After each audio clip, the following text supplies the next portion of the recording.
Olá, pessoal. Vamos continuar o nosso estudo desse livro, Análise de Doutrina, do Glover Shipp, do Centro de Estudos Teológicos.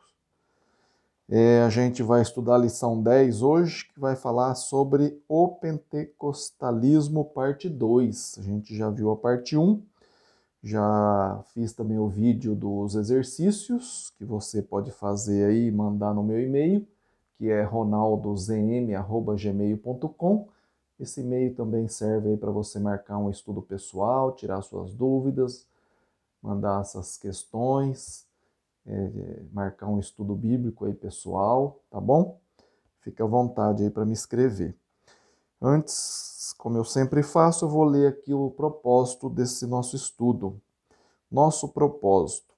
Temos a solene obrigação de entender, seguir e transmitir aos homens a doutrina bíblica, que contém toda a verdade. Queremos deixar bem claro que o nosso propósito nesse curso não é menosprezar as religiões aqui analisadas, mas sim comparar seus principais credos, dogmas e afirmações com a palavra de Cristo.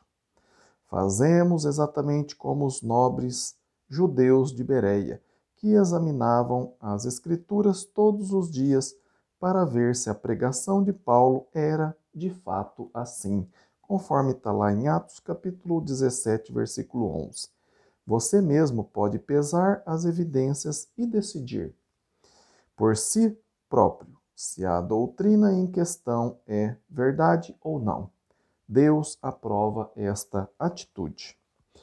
Então vamos entrar agora, propriamente dito, na nossa lição, o Pentecostalismo, parte 2, a lição 10. Vou ler a introdução. Destacamos nessa lição as duas igrejas que mais crescem no Brasil, a Assembleia de Deus e a Igreja do Evangelho Quadrangular. A Assembleia de Deus é atualmente a maior igreja evangélica neste país, encontrada em milhares de locais em todos os estados. A Igreja do Evangelho Quadrangular, entre parênteses, conhecida também como a Cruzada Nacional, tem mostrado ultimamente um crescimento extraordinário, especialmente nas grandes cidades. Por serem ambos os movimentos bem conhecidos em nosso país, trataremos agora de sua histórias e raízes. Tá? Talvez não seja mais essas as igrejas, né, que crescem mais, tá? É que esse livro aqui foi escrito em 1985, tá? Então naquela época era, né? Então vamos ver aqui, ó, a Assembleia de Deus. Os inícios da Assembleia de Deus no Brasil ocorreram com a chegada de dois jovens missionários da Suécia, Gunnar Wingren e Daniel Borg, que desembarcaram na cidade de Belém, a 19 de novembro de 1910. Antes disso, eles passaram anos difíceis, peregrinando pelos Estados Unidos, onde tiveram uma experiência do, entre aspas, batismo com o Espírito Santo. Este, entre aspas, novo batismo foi a base do pentecostalismo, introduzido por Wingren e Berg no Brasil. Seu primeiro trabalho evangelístico no Brasil concentrou-se em Belém, em uma igreja batista. Houve uma lamentável divisão e a expulsão de 19 membros como resultado de uma divergência interna sobre a doutrina pentecostal. Como consequência de sua expulsão, eles fundaram, a 18 de junho de 1911, a primeira igreja do movimento pentecostal no Brasil, chamada de Missão de Fé Apostólica. Este grupo foi registrado oficialmente no dia 11 de janeiro de 1918, como Assembleia de Deus, a primeira igreja no mundo a adotar esse nome. Entre parênteses, História das Assembleias de Deus no Brasil, de Abraão de Almeida, página 23 a 27. Posição da Igreja. A Assembleia de Deus, o maior movimento evangélico no Brasil, conta hoje com milhões de membros em todas as principais cidades brasileiras e também em muitas regiões do interior. Ela é representada no Congresso Nacional e tem uma grande influência na sociedade, por causa da sua posição conservadora em termos de doutrina e moralidade. Conforme as explicações de Abraão de Almeida, no História das Assembleias de Deus no Brasil, página 27, a primeira Assembleia de Deus, entre aspas, não era uma igreja filiada a alguma missão estrangeira, mas era genuinamente brasileira. Mas, nas páginas 13 a 29, ele elabora a história do movimento, iniciado inteiramente por missionários suecos, os quais controlavam toda a obra, até pelo menos 1930. Portanto, sua afirmação não parece ser mais do que uma tentativa de, entre aspas, nacionalizar o movimento. A concentração da Assembleia de Deus no Brasil está entre os níveis mais baixos da sociedade, onde teve uma grande aceitação. Conforme a referência 1, abre aspas, as Assembleias de Deus recruta, até o momento, seus integrantes da grande massa de população brasileira nas camadas inferiores do povo. A Igreja tem ajudado o povo ensinando a ler, espalhando literatura, construindo bibliotecas comunitárias e jardins de infância e dando cursos da língua portuguesa. Cada igreja-mãe supre as necessidades dos membros que dela fazem parte e das pessoas da comunidade, fecha aspas. Está lá na História das Assembleias de Deus no Brasil. O subtítulo Aspectos da Doutrina. A doutrina da Assembleia de Deus inclui os seguintes aspectos: Deus, Cristo, o Espírito Santo, a inspiração da Bíblia, o advento de Cristo, o juízo final, felicidade eterna para os fiéis e o castigo eterno para os descrentes e imorais. Não temos dúvida alguma da veracidade de suas doutrinas até este ponto, mas há outros aspectos da doutrina que devem ser analisados friamente para verificar sua veracidade. Segue-se algumas, as quais analisaremos à luz da Escritura. Subtítulo A Salvação. A Assembleia de Deus afirma que 1. O perdão dos pecados vem através da fé. Conforme a referência 2, abre aspas, cremos no perdão dos pecados, na salvação presente e perfeita e na terna justificação da alma recebidos gratuitamente de Deus, pela fé no sacrifício efetuado por Jesus Cristo em nosso favor. Declaração de fé da Assembleia de Deus. Vamos ver o que a Bíblia fala a respeito da salvação. A Bíblia ensina que 1. O perdão dos pecados, bem como a salvação e justificação, se baseia na fé, mas não somente na fé. Há também a necessidade de arrependimento, da confissão e do batismo para o perdão dos pecados. Conforme você pode ver lá em Mateus capítulo 10, versículo 32 e 33, Lucas 13, 3, Atos 2, 38, Atos 22, 16, Romanos 10, 9 e 10 e 1 Pedro 3, 21. A Bíblia também ensina, ponto 2, a salvação eterna depende da graça divina, mas também de obediência e obras cristãs, conforme você pode confirmar lá em Romanos capítulo 6, versículo de 14 a 23, Romanos 15, 18, Filipenses 2, 12 e Tiago 2, 20. Depois você dá uma pausa aí e veja todas essas passagens, tá? Que eu não vou ler para o vídeo não ficar muito extenso, tá bom? O batismo. A Assembleia de Deus afirma que 1. O batismo é um ritual essencial à inclusão na igreja, mas nada tem a ver com a salvação em si. A Assembleia de Deus também afirma, ponto 2, o batismo em água é um ato que imita o exemplo de Jesus. Conforme a referência número 3, abre aspas, efetuado por imersão do corpo inteiro de uma só vez em água, conforme determinou o Senhor Jesus Cristo. Fecha aspas, declaração de fé da Assembleia de Deus. Vamos ver o que a Bíblia fala a respeito do batismo. 1. A Bíblia ensina: 1. O batismo bíblico é por imersão em água, mas ele significa muito mais do que obediência ao mandamento de Cristo e a imitação de seu exemplo. Significa também o novo nascimento e é absolutamente indispensável à salvação dos pecadores. Aliás, salvação dos pecados. Deve ser pecadores, né? Pedro diz claramente em Atos 2,38 que o batismo é para a remissão dos pecados. Entre parênteses, veja também João capítulo 3, versículo 3 a 5, Atos 22, 15, Romanos 6, de 3 a 8, Gálatas 3, 27 e Colossenses 2, 12, para outros aspectos do batismo bíblico.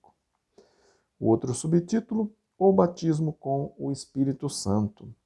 A Assembleia de Deus afirma que 1. Há um segundo batismo depois da imersão em água, sendo este o batismo com o Espírito Santo. A Assembleia de Deus afirma também, ponto 2. Este é independente do batismo em água e vem como as, entre aspas, chuvas posteriores, para dar aos cristãos poderes divinos.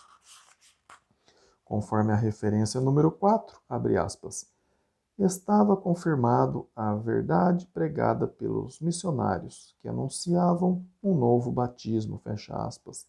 Está lá na História das Assembleias de Deus no Brasil, página 26. Conforme a referência também número 5, abre aspas, cremos no batismo bíblico com o Espírito Santo, que nos é dado por Deus mediante a intercessão de Cristo, com a evidência inicial de falar em outras línguas, fecha aspas. Está lá na declaração de fé. Vamos ver o que a Bíblia ensina a respeito de o batismo com o Espírito Santo. A Bíblia ensina que, 1. A unidade doutrinária é uma só, abre aspas. Há um Senhor, uma só fé, um só batismo, fecha aspas, conforme está lá Efésios capítulo 4, versículo 5. 2. Este batismo constitui-se unicamente e exclusivamente de imersão em água, para remissão, entre parênteses, perdão de pecados e o recebimento do dom do Espírito Santo, conforme Atos capítulo 2, versículo 38. A Bíblia também ensina, ponto 3, Deus não concede a pessoa alguma o Espírito Santo sem que antes ela aceite a Cristo, arrepende-se de seus pecados e seja batizada. Conforme está lá, Atos capítulo 3, versículo 19 e Atos 19, versículo de 1 a 5. O outro subtítulo, o dom de línguas. A Assembleia de Deus afirma que 1. A prova definitiva do batismo com o Espírito Santo é a capacidade imediata de falar em outras línguas. Está lá na declaração de fé. Conforme a referência número 6, abre aspas, a Assembleia de Deus insiste no dom de línguas, que, entre aspas, sempre acompanha o batismo com o Espírito Santo. O pastor que duvida desta doutrina fundamental não estará credenciado para servir nesta denominação, conforme está lá no Manual de Denominações de Frank S. Med, página 23. Observação. Todas as denominações que fazem parte do pentecostalismo ensinam a faculdade de falar em línguas, mas apenas a Assembleia de Deus ensina a necessidade absoluta deste dom, como fato comprobatório do batismo com o Espírito Santo. Vamos ver o que a Bíblia fala a respeito de o dom de línguas. A Bíblia ensina que, embora no Novo Testamento haja alguns casos de pessoas que receberam o dom de línguas, juntamente com a descida do Espírito Santo, não há nada no texto que exija este dom como prova da presença do Espírito Santo. A Bíblia também ensina, ponto 2. Por outro lado, há evidências bíblicas de que apenas alguns dos cristãos do primeiro século possuíam o dom de línguas. Veja o que Paulo diz em Romanos, capítulo 12, versículo de 3 a 8, e 1 Coríntios, capítulo 12, versículo de 4 a 10 e de 28 a 30. A um é dado variedades de língua, a outro capacidade para interpretá-las. Observação. Além do mais, o uso de dons espirituais era restrito. Em nenhum ponto do Novo Testamento é permitida a ideia, enfatizada pela Assembleia de Deus e de outras igrejas, de que este dom é a, entre aspas, língua dos anjos. Língua de devoção individual. Um estudo cuidadoso de 1 Coríntios, capítulo 14, demonstra-nos outro aspecto inteiramente diferente sobre este dom. Era um dos dons menos importantes na igreja, muito inferior ao dom da profecia. Além disso, não havia a possibilidade de confusão no seu uso, pois Paulo deixou instruções claras sobre sua manifestação. Por exemplo, todos os praticantes tinham a obrigação de falar um por um, com interpretação e nunca em unissono, né? Todo mundo junto, né? Fazendo aquela bagunça onde ninguém entende nada, né? O autêntico dom de línguas do Novo Testamento tinha como finalidade a convicção dos não cristãos, os incrédulos, e nunca a dos cristãos, como se aplica hoje. Você pode confirmar isso lá em 1 Coríntios, capítulo 14, versículo 22. Dá uma pausa aí, leia lá 1 Coríntios, capítulo 14, versículo 22. A Bíblia também ensina, ponto 3, a verdadeira espiritualidade não se comprova através de línguas. A igreja de Coríntios possuía todos os dons milagrosos, mas foi a mais carnal e infantil de todas, conforme está lá em 1 Coríntios, capítulo 3, versículo de 1 a 4, 1 Coríntios 5, de 1 e 2, 1 Coríntios 6, 1 a 8.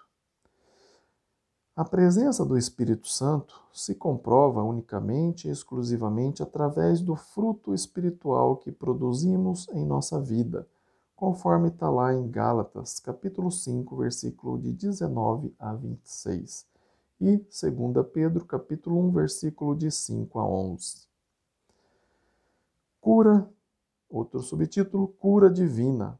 A Assembleia de Deus afirma que, as enfermidades são resultados do pecado e podem ser curadas, trazendo também o perdão dos pecados. A Assembleia de Deus também afirma, ponto 2, pela oração de fé, os enfermos podem alcançar a cura divina, que é o poder de Cristo. A Assembleia de Deus também afirma, ponto 3, o crescimento da Igreja depende também da cura divina, pela qual alcançamos as bênçãos de Deus. A Assembleia de Deus também afirma, ponto 4, a cura vem através da imposição de mãos e orações, nas quais aquele que deseja uma cura e crê, receberá não apenas a cura, mas também a remissão dos seus pecados. Está lá no Manual de Denominações, edição de 1951, página 23. Vamos ver o que a Bíblia fala a respeito de cura divina? A Bíblia ensina que, existe curas divinas através de oração, especialmente orações feitas pelos presbíteros da igreja, conforme está lá em Tiago, capítulo 5, versículo 14 e 15. A Bíblia também ensina, ponto 2, a cura divina de hoje, porém, não é igual às curas do Novo Testamento, lá do primeiro século. Por exemplo, não existe agora o poder para ressuscitar mortos, como existia nos tempos de Cristo e dos apóstolos. A Bíblia também ensina que, ponto 3, nem nos tempos antigos, nem nos atuais, a cura se baseia necessariamente na fé possuidora pela pessoa que a cura. No Novo Testamento, aquele que foi curado, às vezes, nem sequer conhecia Cristo, conforme está lá em João capítulo 9. E nem sempre havia curas. Paulo orou 3 vezes pela sua própria cura e não foi curado. Ele possuía o poder de curar, mas não curou Timóteo, conforme está lá em 1 Timóteo capítulo 5, versículo 23. Nem Epafrodito, em Filipenses capítulo 2, versículo 25 a 27. Nem Trófimo, próximo à morte. Está lá em também 2 Timóteo capítulo 4, versículo 20. Quando estes estavam enfermos. A Bíblia também ensina, ponto 4, a cura física não é sequer o elemento mais importante da doutrina cristã. A cura da alma, a própria salvação, é muito mais significativa. Conforme está lá Romanos capítulo 1, versículo 16, Hebreus 2, 3, Hebreus 5, 9 e 1 Pedro 1, 9 e 10. O outro subtítulo, o Tribunal de Cristo. A Assembleia de Deus afirma que 1. Todos os cristãos comparecerão ante o tribunal de Cristo para receber a recompensa dos seus feitos em favor da causa de Cristo na terra. Está lá na declaração de fé. Este é um tempo separado do juízo final para os incrédulos, onde os fiéis receberão bênçãos, conforme seu procedimento aqui na terra. Observação. Tomando conhecimento de toda a doutrina da Assembleia de Deus, deduzimos que este ensinamento trata de um período antes do juízo final, quando os fiéis receberão de Cristo honras sobre suas obras aqui na terra. Isso significa um tipo de, entre aspas, salvação por obras meritórias e estabelece o princípio da doutrina pré-milenar. A próxima lição trata dessa doutrina, o outro capítulo, tá bom? Vamos ver o que a Bíblia ensina a respeito do tribunal de Cristo. A Bíblia ensina que, 1. Todos nós compareceremos perante o tribunal de Cristo para recebermos segundo o bem ou o mal feito em nosso corpo. Segundo está lá, 2 Coríntios, capítulo 5, versículo 10. Nesse contexto, Paulo falou sobre a ideia de deixar o seu corpo físico para estar com o Senhor nos céus. A Bíblia também ensina, ponto 2, não haverá um dia de bênçãos, entre parênteses, pagamentos, para os cristãos e outro julgamento para os incrédulos. Tudo acontecerá no mesmo dia, conforme está lá em Mateus capítulo 25, versículo de 31 a 46. A Bíblia também ensina, ponto 3. O julgamento não será baseado em obras, mas sim em nossa fé na graça divina e nossa obediência às exigências dessa fé, conforme Efésios capítulo 2, versículo 8. Outro subtítulo, estrutura da igreja. A Assembleia de Deus afirma que, 1. Conforme o Manual de Denominações, página 23, o governo da Assembleia de Deus é uma mistura, fora do comum, dos sistemas presbiteriano e congregacional. Por exemplo, as igrejas locais têm certas jurisdição sobre seus próprios afazeres, mas também responde à liderança nacional e distrital. No Brasil, ela é dividida em mais de 200 distritos, com uma igreja-mãe sobre cada um. Os encarregados distritais têm um ministério executivo e pastoral sobre as igrejas, congregações e casas de orações afiliadas à igreja-mãe.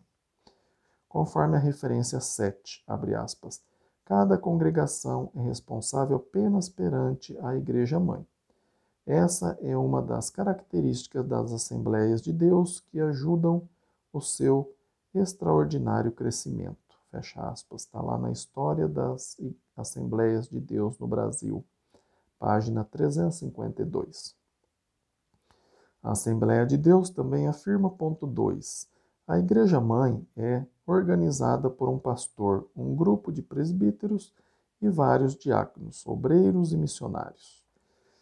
A Assembleia de Deus também afirma, ponto 3, todos os ministros das Assembleias de Deus se constituem em Concílio Geral, ou seja, convenção, o qual elege os líderes oficiais da denominação, estabelece as normas doutrinárias e planeja o desenvolvimento da Igreja. O trabalho missionário em outros países é dirigido por um comitê central. Vamos ver o que a Bíblia fala a respeito da estrutura da Igreja. A Bíblia ensina que, no Novo Testamento não existe a ideia de igrejas-mãe, às quais as congregações do distrito prestem contas. Nem há distritos nem convenções oficiais sobre a igreja. A Bíblia também ensina, ponto 2, no Novo Testamento, as igrejas locais são autônomas, cada qual tendo seus próprios presbíteros, diáconos, mestres e evangelistas, conforme você pode ver lá em Atos capítulo 14, versículo 23, Atos 20, 17 a 28, Filipenses 1:1, 1 Timóteo 3, de 1 a 13, Tito 1, de 5 a 9 e 1 Pedro 5, de 1 a 4. Todas as igrejas seguem apenas a Jesus Cristo, o seu legítimo cabeça, prestando-lhe contas de seus atos, conforme Apocalipse capítulo 2 e 3 inteiro. A Bíblia ensina também, ponto 3, as normas doutrinárias já existem na própria palavra de Deus, não precisando ser determinadas por concílios ou convenções humanas, conforme você pode ver em 2 Timóteo capítulo 3, versículo 16 e 17, 2 Pedro 1:3, Judas, versículo 3, e Apocalipse, capítulo 22, versículo 18 e 19. O outro subtítulo, Louvor Público. A Assembleia de Deus afirma que, pode-se usar instrumentos musicais, tais como guitarra, flauta, violão, etc., para louvor a Deus.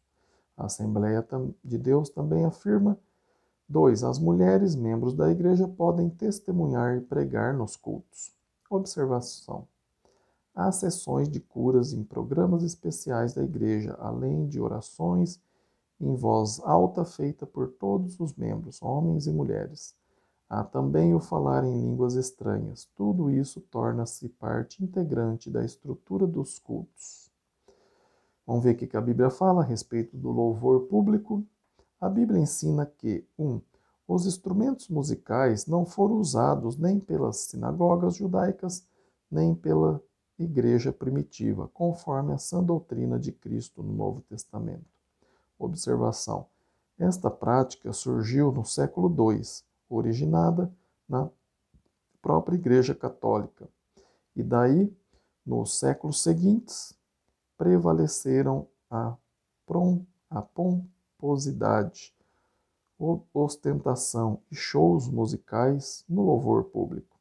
A Bíblia também ensina, ponto 2, no Novo Testamento, os primeiros cristãos usavam apenas a voz para cantar louvores a Deus, conforme você pode ver Mateus capítulo 26, versículo 30, Efésios 5, versículo 18 a 20, Colossenses 3:16 e Hebreus 13:15. A Bíblia ensina também, ponto 3, não é permitido às mulheres ensinar, pregar, dirigir nem falar publicamente nos cultos. Conforme você pode depois dar uma pausa aí e ver lá em 1 Coríntios capítulo 14, versículo 34 a 37 e 1 Timóteo, capítulo 2, versículo 11 a 15. A Bíblia também ensina, ponto 4, os cultos e devocionais da igreja devem obedecer às normas do Novo Testamento. A adoração pública precisa mostrar a espírito e verdade, conforme está lá João, capítulo 4, versículo 24.